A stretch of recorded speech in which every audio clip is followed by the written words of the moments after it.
What's up, everybody? It's your favorite King of Rock's favorite nerd, and today we are looking at the Gigapower Gutter HQ series. Their deluxe paint job, basically. The reason why I say King of Rock is something I'll explain here in a bit. I'm not sure if I'm going to look at all of these. I happen to have pretty easy access to this one, so I took David, who I want to shout out also, up on his offer to let me take a look at it. And he actually happens to live relatively close to me, and very close to one of my best friends. So, interesting to see. Small world, you know what I mean? But we're not here to discuss geography. We're here to discuss this figure, but in order to do so, we gotta start with accessories.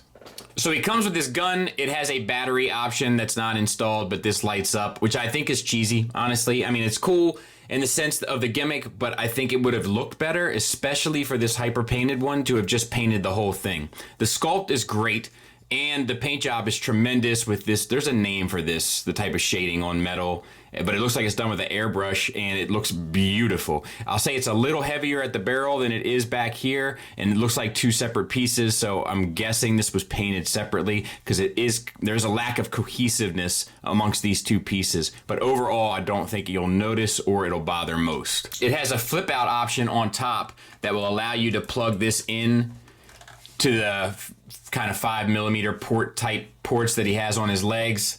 You know, it's a thing, right? It's goofy to me, but if you like that sort of thing, the good news is he can do it. He'll hold the gun with no problem, but be aware that it is a bit of a tolerance issue due to the layers of paint.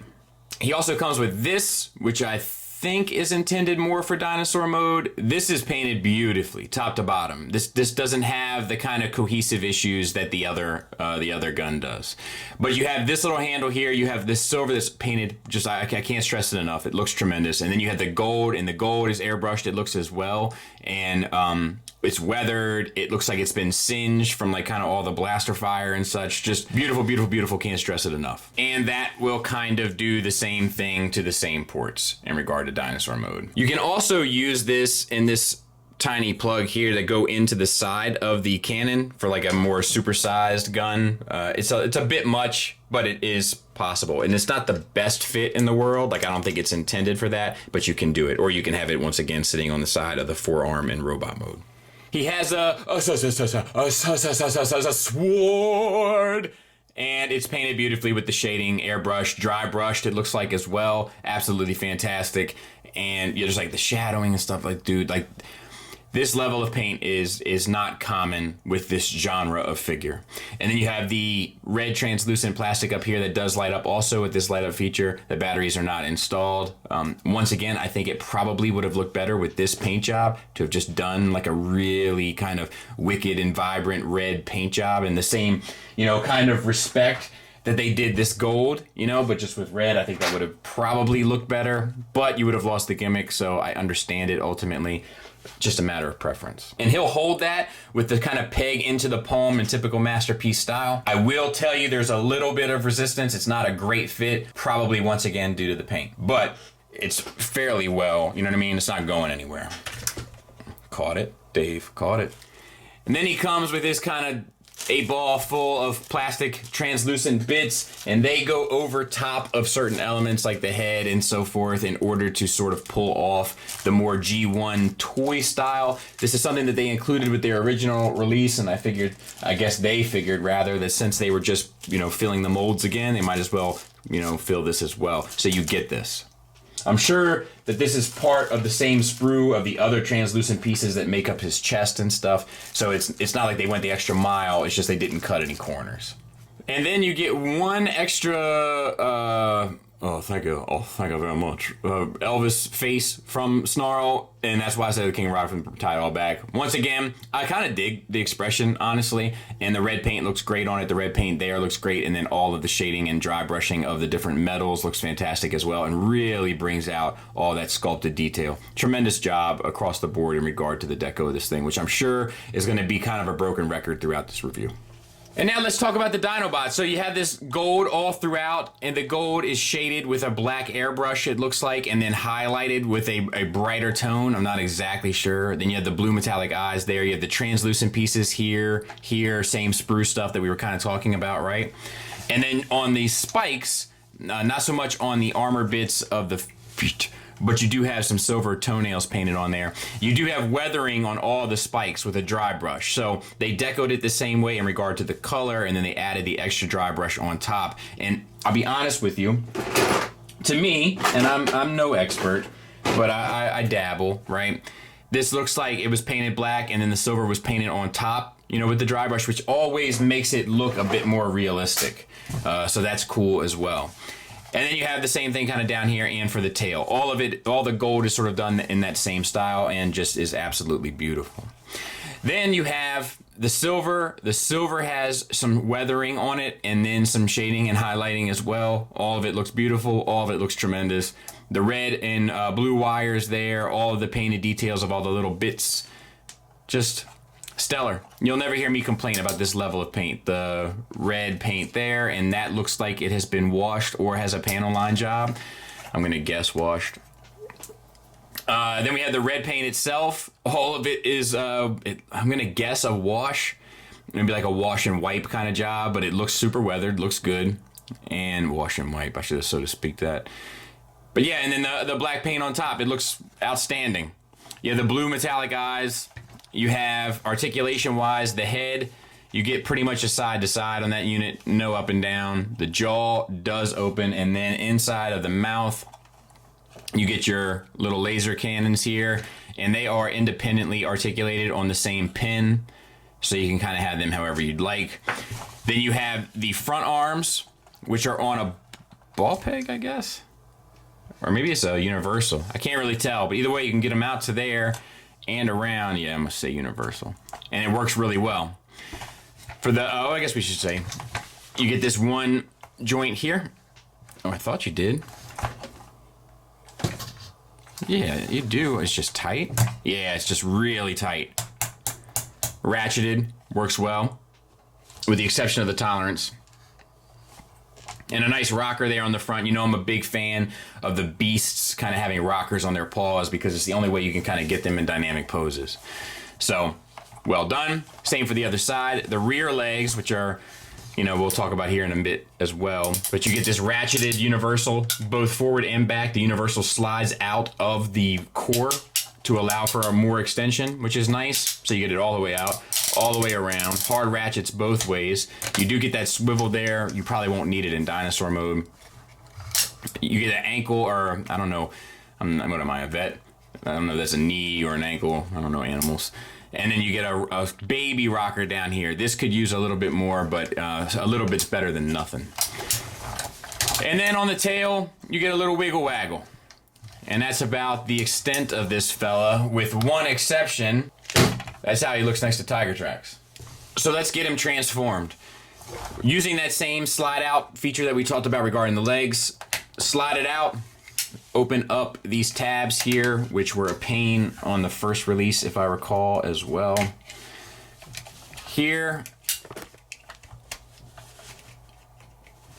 And here. Fold the foot up, fold the toes up, and then move this whole assembly 180 so that the hand pops out and the feet go in. Oh, you gotta bring that piece down too, my bad. And then you should be able to have it no problem. So let's do this one without the error. What do you say? Slide this piece out, make sure it's pulled out from the body, and then slide this piece down. Open up your front tab or flap and your back tab or flap. Fold the foot up, fold the toes up, rotate the entire assembly. Did I just cut the A off of that? Assembly? Rotate the entire assembly 180 to reveal the hand and close that back up. Now what we need to do is rotate this peg here that sticks out on that universal around and fill in that hole there, so to speak. So that comes around. Then you can push it in to solidify it and then rotate the arm up and then bring the dinosaur arm up and collapse it into that cavity. And we'll do the same thing on this side. Pull up, move it around with the clowns from out of town, and then collapse it back. Make sure the arm is facing that way so that you can clear the space to bring your dinosaur foot up and tuck it into that open space. Now, if you recall, the original release had some QC issues with this step. So still, I don't know if this one has any, but still use a little bit of caution. Split this down the center. Be mindful to split the head as well so that you're not pulling tension against those tabs that are there. And I'll try to get you the best shot of this. On the underside, bring this flap down, and these are spring loaded. I don't think they were on the first one. And this flap up, like the whole dinosaur head flap. And then you want to rotate the legs down. And this is where there was an issue. So, once again, we have to raise that hip skirt, and we have to rotate the thigh around the universal. And I guess you can rotate the whole, yeah, so that works, I feel like, much better than the initial one. See, I know, I'm not sure. Maybe. See, I'm not sure if this universal is supposed to stay in that space and this thigh work around it. Let's try over here. And honestly, I'm just not 100% on it. So let's try here.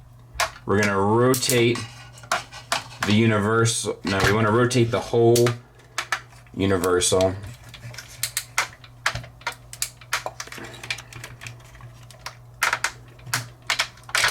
And it's just not easy.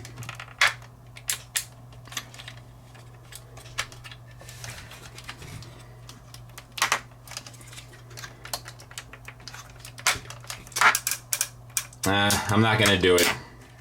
So let's just rotate the universal around it. So that one works. This one gets jammed up. Huh. No, this one is upside down, I think.